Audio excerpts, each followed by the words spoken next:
യോശുവ 1-ാം അധ്യായം 8-ാം വാക്യത്തിൽ ഇങ്ങനെ വായിക്കുന്നു, ഈ ന്യായപ്രമാണ പുസ്തകത്തിലുള്ളതിൻ്റെ വായിൽ നിന്ന് നീങ്ങിപ്പോകരുത്, അതിൽ എഴുതിയിരിക്കുന്ന പോലെയൊക്കെ പ്രമാണിച്ച് നടക്കേണ്ടതിന് നീ രാവും പകലും അതിനെ ധ്യാനിച്ചു കൊണ്ടിരിക്കണം, എന്നാൽ നിൻ്റെ പ്രവൃത്തി സാധിക്കും, നീ കൃതാർത്ഥനായും ഇരിക്കും. ഇവിടെ യോശുവയോട് പറയുമ്പോൾ 3 കൂട്ടം കാര്യമാണ് പറയുന്നത്. ഈ ന്യായപ്രമാണ പുസ്തകത്തിലുള്ളത് നിൻ്റെ വായിൽ നിന്ന് നീങ്ങിപ്പോകരുത്. 2, നീ അതിനെ ധ്യാനിച്ചു കൊണ്ടിരിക്കണം. 3, നീ അത് പ്രമാണിച്ച് നടക്കണം. ഈ 3 കൂട്ടം കാര്യം ചെയ്താൽ നീ നിൻ്റെ വഴിയിൽ കൃതാർത്ഥനായിത്തീരും എന്ന് പറഞ്ഞാൽ നമ്മൾ സക്സസ്ഫുൾ ആയിത്തീരും. അപ്പോൾ ഇത് തുടങ്ങുന്നത് നമ്മുടെ വായിൽ നിന്ന് വരുന്ന വിഷയം ഹൃദയത്തിനകത്തുള്ളതാണ്. വായ കൊണ്ട് സംസാരിക്കുന്നത്. അപ്പോൾ ഹൃദയത്തിനകത്താണ് തുടങ്ങുന്നത് എന്ന് പറഞ്ഞാൽ നമ്മുടെ ഹൃദയത്തിൽ ഏതിനെയാണോ ചിന്തിക്കുന്നത് അതാണ് നമ്മുടെ ലൈഫിനെ ഇൻഫ്ലുവൻസ് ചെയ്യുന്നത്. നമ്മൾ ഏതിനെയാണോ ഫോക്കസ് ചെയ്യുന്നത് ആ വിഷയമാണ് നമ്മുടെ ജീവിതത്തിൽ പ്രബലപ്പെട്ടു വരുന്നത്. നമ്മുടെ ഇല്ലായ്മകളെയാണ് നമ്മൾ ഫോക്കസ് ചെയ്യുന്നത്. നമ്മുടെ പ്രാർത്ഥനയെല്ലാം നമ്മുടെ ഇല്ലായ്മകളെ മാറ്റുകയാണെങ്കിൽ നമ്മൾ ഫോക്കസ് ചെയ്യുന്നത് അതാണ്.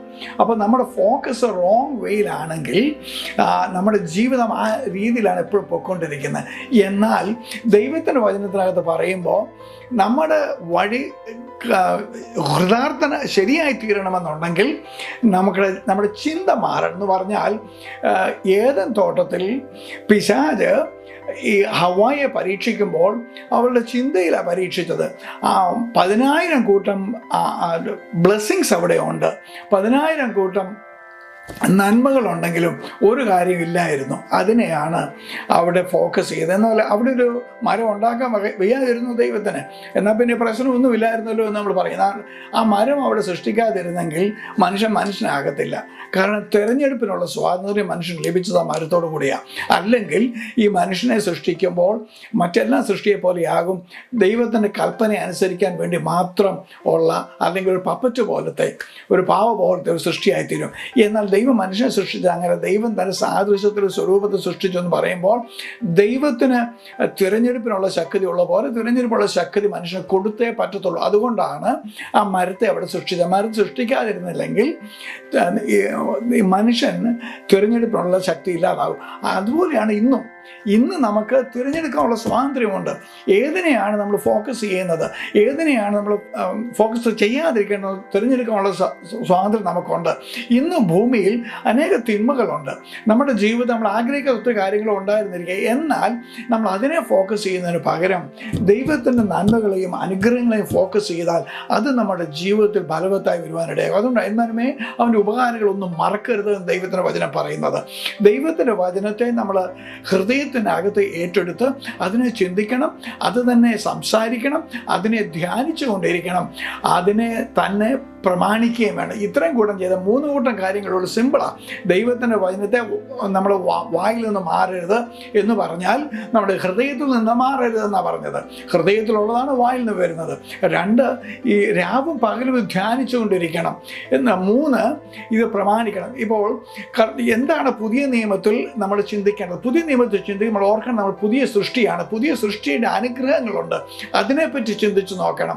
സ്വർഗത്തിലെ സകല ആത്മീയ അനുഗ്രഹത്താൽ ക്രിസ്തു നമ്മളെ അനുഗ്രഹിച്ചിരിക്കുക.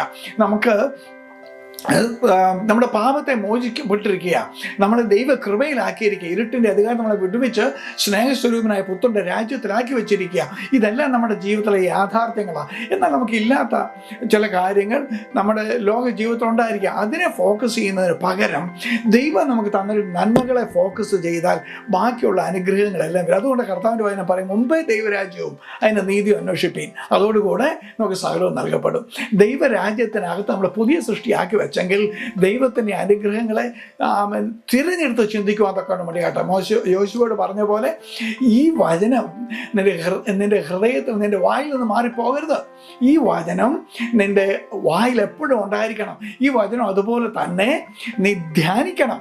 എന്നിട്ട് ഈ വചനം പ്രമാണിക്കണം എന്ന് പറയുമ്പോൾ കർത്താവെ ഈ അനുഗ്രഹത്തെ കൊണ്ടുവന്നാൽ സ്തോത്രം എന്ന് പറഞ്ഞു നോക്കിയേ.